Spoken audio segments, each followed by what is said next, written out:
हमारी और आपकी सोच उम्र के ढलाव के साथ साथ बदलती रहती है और विचार भी अच्छे बुरे बदलते रहते हैं। एक उम्र में जब वृद्धि होती है, उम्र जब थोड़ा बढ़ता जाता है तो पता नहीं क्यों हमें और बहुत से लोग ऐसा लगता है घड़ी में 30,000 की पहनूं या 3,000 की, वक्त एक ही दिखाता है। आप जो बैग लेके चल रहे हैं उसकी कीमत 200-400 भी हो सकती है, 2-4 हज़ार भी हो सकती है और 10-20 हज़ार भी हो सकती है, लेकिन उसके अंदर जो सामान है वो तो हकीकत है आपकी। उस बैग के अंदर जो सामान है वो है हकीकत आपकी, दिखावा वो बैग है। तो बैग के होने और ना होने और उसकी कीमत से उसके अंदर सामान तो बदलेगा नहीं, वो तो उसके अंदर ही है। और तब समझ में आता है कि हम 3AC में जाएं, फर्स्ट क्लास AC में जाएं या स्लीपर में जाएं, बिजनेस क्लास में जाएं, इकोनॉमी में जाएं, जिसमें भी जाएं, मंजिल तो हमारी जहाँ जाना था वहीं रह गया, वहीं है, सच्चाई है। और एक उम्र जब आता है तब पता नहीं खुद का बड़ा घर भी बोझ लगने लगता है, खुद का बड़ा घर भी बोझ लगने लगता है।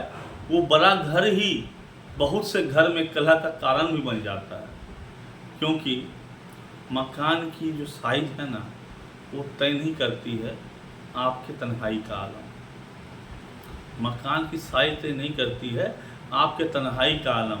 आपके तन्हाई का आलम जो था वो वही रहेगा।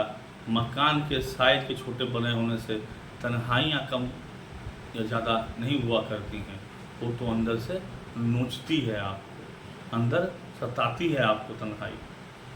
तो ये जो आया कहाँ से आया? नैतिकता, ये व्यवहार, ये चीज़ें समझना बहुत ज़रूरी है। क्यों?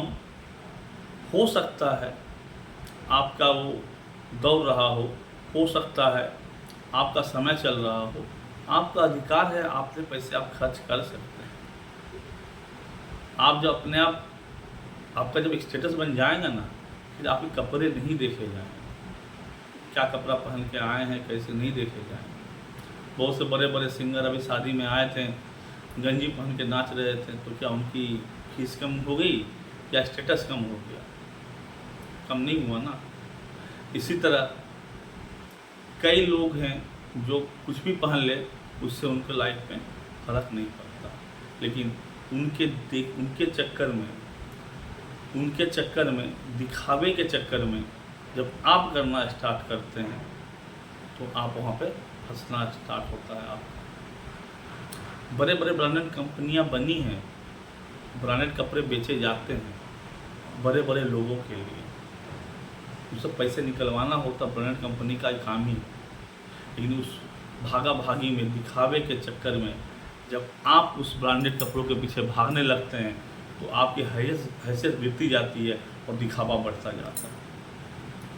कोई ज़रूरी नहीं कि हर चीज़ हर किसी के लिए बनी हो, कोई ज़रूरी नहीं हर किसी के लिए हर चीज़ बनी हो, और हर चीज़ किसी न किसी के लिए बनता है और यथार्थ है, समझना पड़ेगा आपको। तो हमें अपना देखना है।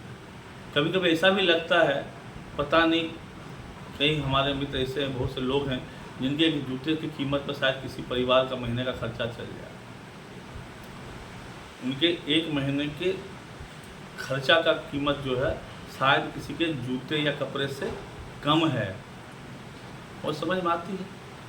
तो इसमें कोई दिक्कत नहीं है, उनका है, उनका हैसियत वो करें।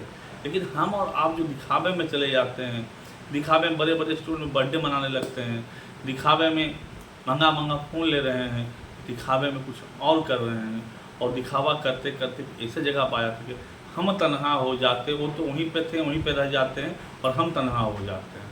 तब तकलीफ़ हमारी बढ़ती है, उनकी नहीं। उनका तो स्टेटस तो मेंटेन कर रहे हैं, जो मेरा नहीं था उसको मेंटेन करने के चक्कर में जो था वो भी चला गया, तो कुछ बचा भी नहीं है। इस चीज़ को अपने बच्चों को सिखाना है, अपने बच्चों को बताना है कहाँ तक यथार्थ और कहाँ तक इसका साथ, और कौन से रास्ते पे कैसे चलना है। कौन से रास्ते पे कैसे चलना है। हर इंसान के लिए कुछ ना कुछ बना है, और जितना चीज़ बना हो किसी न किसी के लिए बना है, इसको मान के ही चलना होगा। और सबसे बड़ी संपत्ति अगर आपकी है तो आपकी अपने आप में आप है, अपने आप में आप हैं। पैसा बहुत ज़रूरी है, बहुत कुछ है, लेकिन सब कुछ शायद नहीं है। इसको समझना होगा, बच्चों को समझाना होगा कि सबसे बड़ी संपत्ति नैतिकता, उसका व्यवहार, उसका कुशल जीवन जीने का तरीका, और हर परिस्थिति में खुश रहने की कैपेसिटी होनी चाहिए। अगर परिस्थिति में आप खड़े रह गए, खामोश रह गए, मुस्कुरा गए, तो परिस्थिति आपको दबा नहीं पाएगी, आप ऊपर के निकल जाएंगे। नहीं तो परिस्थिति आपको दबा देगी, परिस्थिति आपको दबा देगी। कभी किसी ने शायद सूरज से पूछ लिया, या सूरज ने किसी से पूछ लिया कि जब शाम ढल जाएगा मैं नहीं रहूँगा तो मेरे बदले काम कौन करेगा। पूरा जहां में सन्नाटा छा गया था दोस्तों, किसी के पास कोई जवाब नहीं था। किसी कोने में बैठा एक दिया बोल गया, मैं हूँ ना, कोशिश तो कर ही सकता हूँ, एक बूंद रोशनी तो मैं दे ही सकता हूँ। तो आपको अपने जीवन का दीपक बनना है, अपने जीवन को तैयार करना है, अपने जीवन में रोशनी देना है, अपने आप को बनाना है। परिस्थिति को आप अपने काबू में रखिए, अपने संयम में रखिए, ना कि परिस्थिति को आपके ऊपर चढ़ने दीजिए। परिस्थिति चढ़ गया तो आप ख़त्म हो जाएंगे, और परिस्थिति में आप खड़े रह गए तो ज़िंदगी आपकी बन जाएगी। सीखना इसी को है, नैतिकता, व्यवहार और संसार यही है।